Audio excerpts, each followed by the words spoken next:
You're listening to Subsound Radio. We bring you streaming and live broadcasting from the capital. This is the Arpa podcast.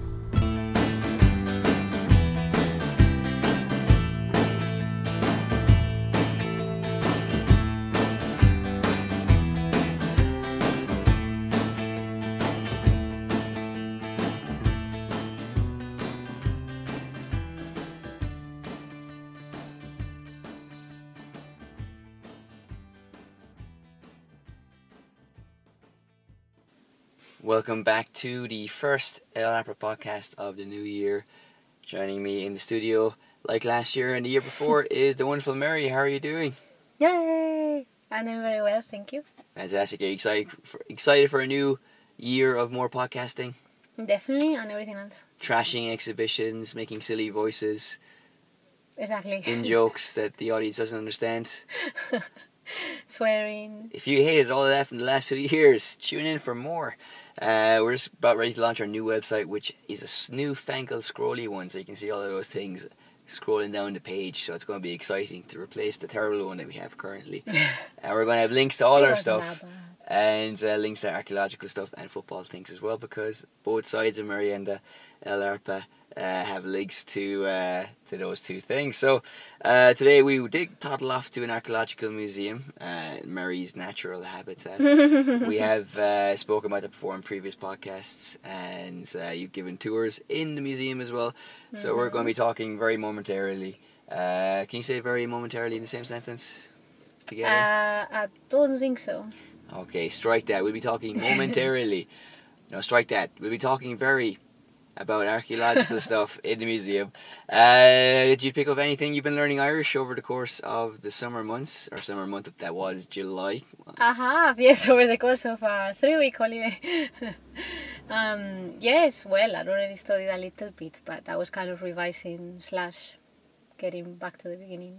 Can you say any fully formed phrases? See, the problem is, like, I know how to write them down, but I don't know how to pronounce them, and you're going to help me with that. I will. I did buy a dictionary as well, so yes, lots of good stuff there for vocabulary. What's been the most enjoyable part of learning Irish? What's been the most challenging part about learning Irish? The most challenging part is finding an Irishman who speaks it. Yes, well, that's true, yeah, but luckily we have you as a representative. Sha. Yeah, calculator. What's Jon Snow's name in Irish? Oh, well, I could spell it, but I don't know how to pronounce it. Sean Snachta. Snachta, yeah. I'm not talking about the Game of Thrones character, I'm talking about the BBC presenter. Well, either way. They're different people. It was for every young. Did John spell differently? Snachta. No. What is it? J-O-N? No, one of them is J-O-H-N. We'll have to check One it of out. them is G-O-H-N-N-Y to his friends. Is that right? That is right, yeah. Well, I don't know. One of them is known simply as J, down at local boozer. Well, we'll check that out when we're home. Have you been catching all the lovely incest in the latest season? Well, you're not supposed to know anything about it because you never watch it. I know, yeah, I have no desire to either. Yeah, no, there's no incest so far. Yeah, no incest so far? No. So you've been following it? They were like... Despite going on record before saying you're tired of it, you've gone back on the Game of Thrones trail. Oh, did I now? Yeah. Yes, I was tired of it. Yeah. Maybe, yeah. Well, I'm just like, giving the benefit of a doubt for the first few episodes that finished in one episode. Okay. Well. Very nice. I heard there's a very interesting eunuch scene. Well, not much going on, certainly. Not much going on for the eunuch, I know that, yeah. Like, considering this, considering you don't like watching it, you don't watch it at all, a lot of stuff. Well, all that stuff. Only the saucy parts. Only the saucy part, which is basically 90% of it. Well, not so much this season. Are you sound disappointed by that? I'm not, I'm certainly not, but I just feel like I have to clarify that, since you always tell me off for this. I don't tell you off for anything. Well. I'm just surprised for your thresholds that you can sit through it. Well, I didn't say I could see through it. You certainly know that I covered my eyes for most things. Yeah. Okay, well, interesting nonetheless. Time for part 2. Certainly.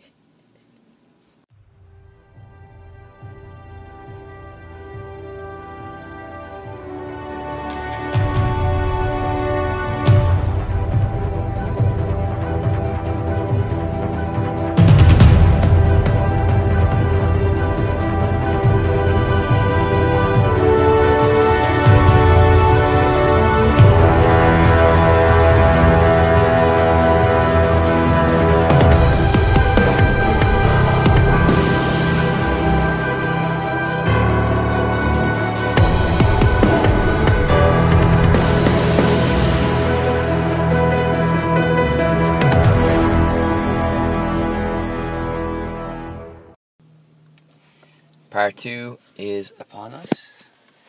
Much like American bombs over Afghanistan pretty soon. Strange link. Didn't work. Out of practice, rusty at this whole podcasting thing.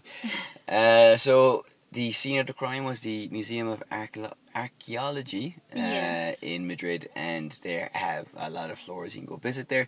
As we mentioned earlier in the first part, you've given tours there as well. Is it an easy place to give tours in? Is it navigable for the average slack-jawed tourist? Well, ever since they did the refurbishment like 6 years ago or so, it definitely is a lot better than it used to be, and it's quite a nice museum. The only problem is the space is a little bit reduced if you have big groups, and also at the weekends there are activities with children and all that, so you can get a little bit complicated for people to hear you and so on, but no, it's a nice display. How many Imhotep amulets have been broken or coloured in by crayons? Coloured in, certainly many, I would have thought so. No, now they have like workshops for children as well, and it's quite nice. Have you ever spent 6 months deciphering the colours of one of these amulets, and then you've, like, after months of discovery, you realise it's just Crayola? It's giving its pigments. Well, it could have well been the case, but... Not yet. Not yet, but yeah. And what happened to your polyester, your cotton? My cotton? Your fibre? Oh, right. Well, actually, well, this bit of a recap for people who have forgotten this. Yes, because I've forgotten myself. I didn't know what you were talking about. Well, you did research for a few times in... For a few times. Well, you're not in CSI, so it's not like your weekly job, but in the university. Yes. And you discovered a material. Yes, it was a piece of fibre within a piece of pottery that I was examining. Okay. And... Levi's, Wranglers. What was the conclusion? We weren't quite sure, but it was some sort of like, linen, something like that. Papyrus reed. We weren't completely sure, and actually, like, it was so small that it just had to be given to the experts for analysis. Okay. And after that, I don't know what happened, because that was in June, I believe, and, the summer, well, Spain. And I believe you mentioned before it was linked to the garment that Tutankhamun wore the night before his death. Certainly. It's either that or the Last Supper, one of the two. Well, not the Last Supper, that'd be ridiculous. I think the Tutankhamun thing wouldn't be ridiculous. Well, no, if it's part of the Last Supper, Jesus' face would be on it, and it isn't, so it's not. Oh, right. Flawless it's actually reasoning. Like, well, I was gonna say it's actually very small, but I suppose like there's that grain of rice with the Bible written on, so. That's true, yeah. It's not enough of a... Good things come in small packages. Isn't that right, Napoleon Bonaparte? Okay, but we're losing the thread of the conversation. Oh, hey, well done. I think we've actually had a conversation about this thing, or the thread before somewhere. I know, I'm holding one end of a thread or something. Anyway. Not that one. So, anyway, we went to a free exhibition today, and it was of particular interest to you, Mrs., because you're going to be going to Egypt potentially on an excavating tour. How many local items that are of significant cultural value to the place are you going to bring back for the prestige of Spain? Well, obviously none. You crazy person, you've been watching too many archaeology movies. Okay, well, since like Britain haven't given back the Elgin marbles, for example, very true, and the Louvre is still open. I just thought it's 90% stolen, isn't it? Well, I don't know what the ratio is, but a significant portion one would imagine. But anyway, we're losing the fabric of the podcast. So we went to this free exhibition, which was a photographic series by a famous Spanish photographer who specialised in photographing archaeological digs / sites, full stop. Yeah. Correct. Yeah. Okay. And what's his name? Jose Latova. And why is he dominating the market? Why is he dominating this particular niche? Well, you see, if it was for the exhibition, we wouldn't have this information, because the exhibition didn't actually go into detail about why he was such a prominent figure. Okay. Which is something that we missed. I'm already going into the... Well, I guess the fact, because there's so many I mean, there's so few opportunities for people that once you start doing, you're the guy who does something. Yeah, Everybody just turns to you. No, that is true. Things like work a lot like that when, especially for foreign expeditions. You know, like when once you find somebody who can actually do something specific, then yeah. And I believe he's using as his camera of choice an original Nokia 3310. No, a 3210 didn't have a camera function, but a 3310. So it's like some kind of hipster archaeological photographer. No, it's just that the exhibition was like very confusing because he had, well, not confusing, but what he had on display was mostly the things that he used in the 80s and 90s and so on. So obviously a lot of things that are no longer useful, you know, like floppy disks and things like that. There was in the tobacco era they had something similar because they usually have 3 exhibitions at the same time. And at one point, back in April or May, they had a few photographs of archaeological digs, and it is, I don't know, it's not particularly inspiring. One would have to say. Well, you said pottery was crap the other day, so. Hey, no, I mean the thing is like with these sort of things. Well, I think people get easily excited about archaeology, you know, in well, certain aspects like can be quite flashy for people. You mean the gleam of the metal detector of the Egyptian sun? That kind of flashy? Oof. No, as in, you know, things that are, well, big treasures and all these things that people The trowel glimmering as it does its work, digging in and out of the Egyptian sun. Obviously those things aren't quite as exciting to people. And that's the issue, but I don't know, the whole thing with the exhibition, for example, for archaeologists, well, yeah, it's interesting, look at that side, the other side, but for the general public... Up and down and left and right. Yeah, but for the general public, I don't know, I think it was missing a bit of flesh, to be honest. Well, I guess because a lot of the bodies had decomposed. Oh, dear me. The thousands of years. Yes, that might be the reason. Probably is it. Like, for example, there's also a section on the morality or the care and due diligence one must do when making digs, and the idea that you can only dig once, essentially, and there's a lot of paperwork involving that as well. Yeah. So is that area that, you know, it's the thing that we don't think about non-archaeological archaeologists, archaeological people, archaeologists, that's the word.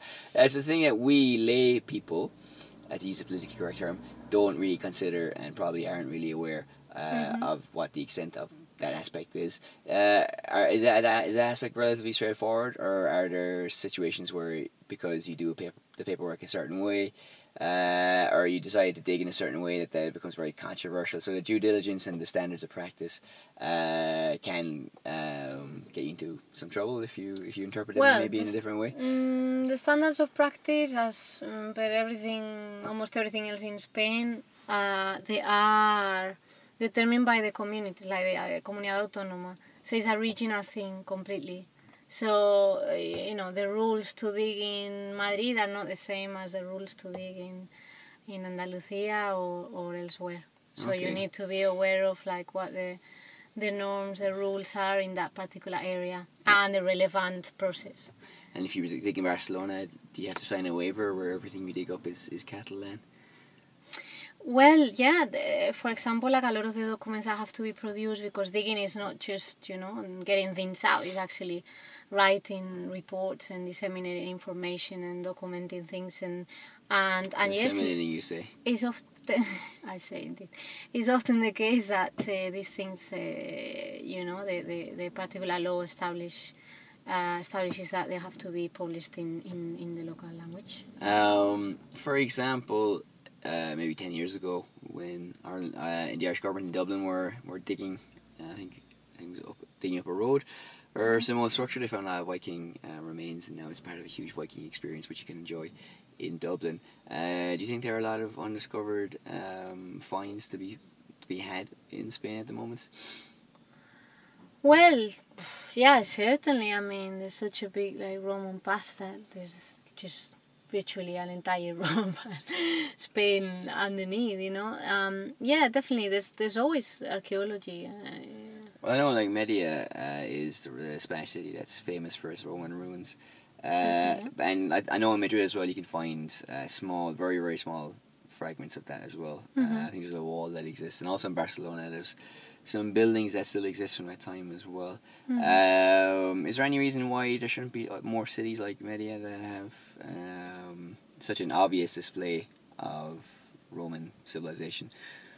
Well, I mean, I think that Spain has its fair share of, at least certainly of Roman stuff. After Rome, it was basically the main province. So yeah, there are a lot of. Hence the Spaniard character in the Gladiator. Yes, indeed. And while you're talking about Mérida, well, that's relevant too. Yeah. But yes, there were some very important cities, Roman cities in Spain, even at empire level. So yeah. But obviously the main thing with archaeology is that things get reused.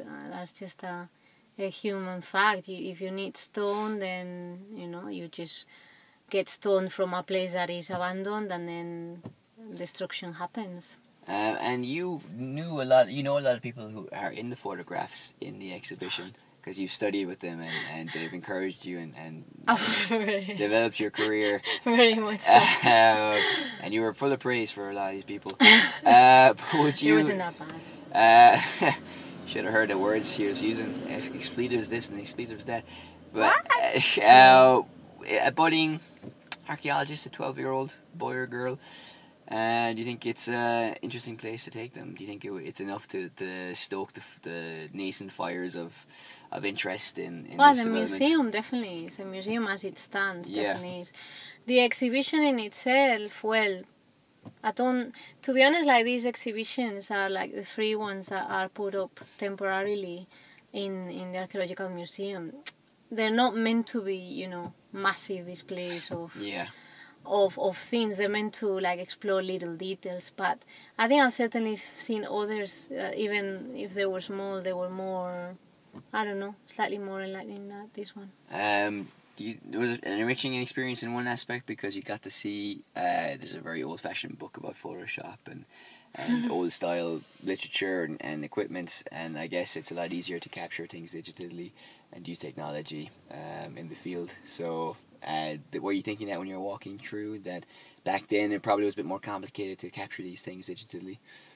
Well, I think the thing that the exhibition kind of like hinted at the end but didn't quite explore was the fact that now photography has been used for as a tool for many other things, reconstruct both excavations and objects, like with photogrammetry or these techniques that allow you to build like 3D, like virtual models of objects, for example, or entire sites or stratigraphy. Which you're doing right now, no? Which I'm doing right now. For what university? It's for a museum, the Ibiza museum. Yeah.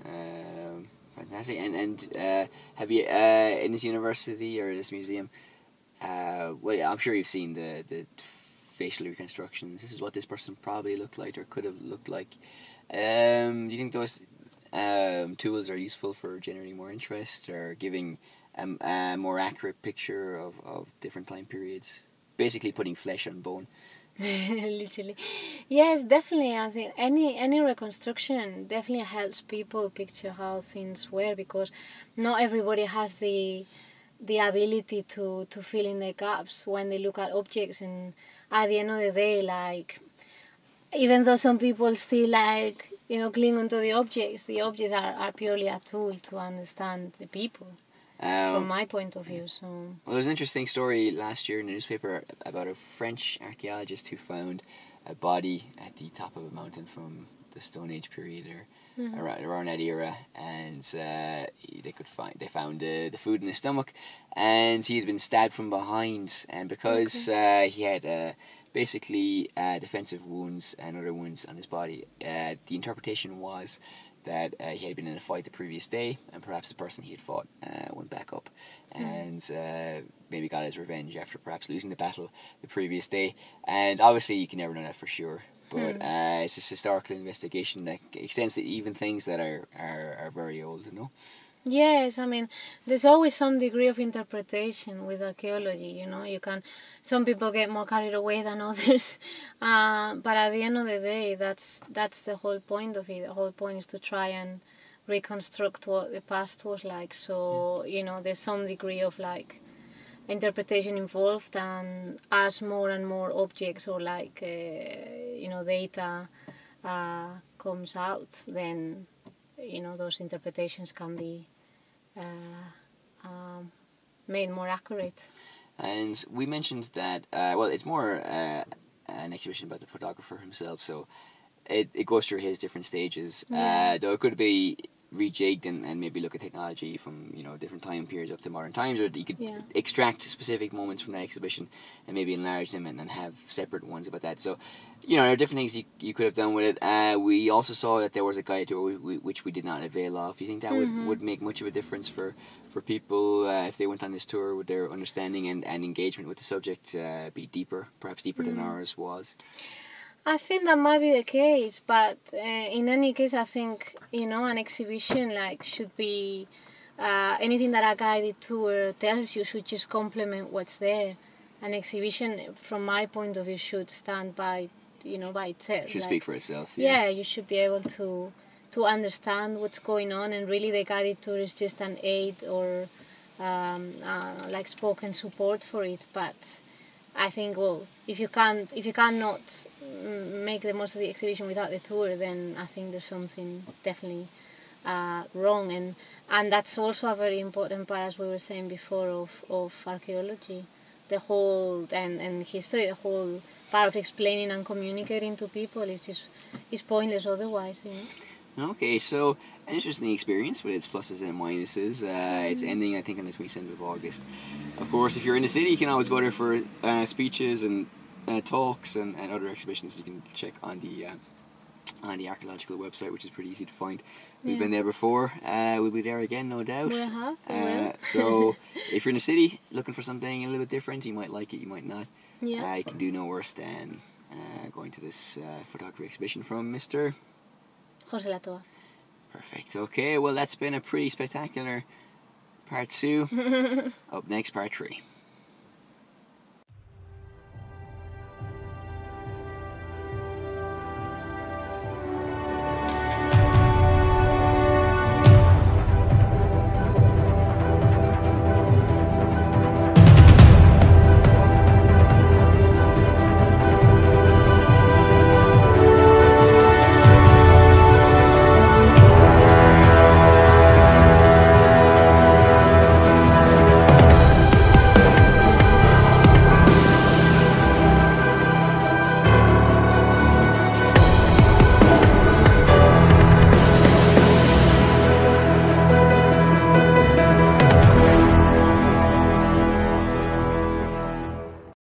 Okay, so thank you very much for that elucidating, enlightening, and entertaining appreciation of the of that exhibition. As they say, it was all Greek to me, or more appropriately, it was all Egyptian to me, because I didn't understand most of it. Being a non-archaeological person myself, more of a layman, I would say. You're going to reason eventually. Well, I've always liked digging. I have no more to add. So. Okay. Anything else to add yourself before we wrap this up on account of the searing heat in our office and the low battery on your iPad 2? No, just keep an eye on everything that we're setting up. Everything is kicking off soon. It is kicking off. Just to reiterate, a new website. We're going to be producing so much content. A lot of the podcasts as well. We're going to have a shop where you can exchange money for goods and services, and other key features of the website and our product. I mean our website. Now it's not a product. We're not commercializing it. It's something we believe in artistically and creatively. We're not here to make money, but it does help. So thank you for sitting through another insufferable, pointless, god-awful, sorry, I'm reading the wrong script here, wonderful podcast of Arpa, the new one. of the 2017/2018 academic course. Though we should stress that we're kind of rebranding a little bit. This is Arpa English Academy, but of course we are also working under the umbrella of Arpa Media Solutions. Okay, we'll have the solutions. And basically we'll be doing a lot of more stuff that appeals to people who are interested in ESL, English as a second language, but also people who are just interested in interesting topics. So this is what this podcast... Well, exactly. So this podcast caters for people who like archaeology, or people who want to read blog articles, which we'll be doing about rhythm of speech and music and all these different things, these different topics. And of course, if you've been following our videos, I'm speaking very fast now because it's a low battery. Culture. All the culture, exactly. And the videos have touched on lots of different aspects of from poetry to museums to interviews and documentaries and promos for businesses. So, we're trying to appeal to the lowest common denominator, basically. If James Corden was a podcast, he'd be this. So this is Anna for the first time, but not for the last of this year, saying goodbye, and I hope you tune in next week. And Maria saying bye. Ciao, ciao. You're listening to Subsound Radio. We bring you streaming and live broadcasting from the capital. This is the Arpa Podcast.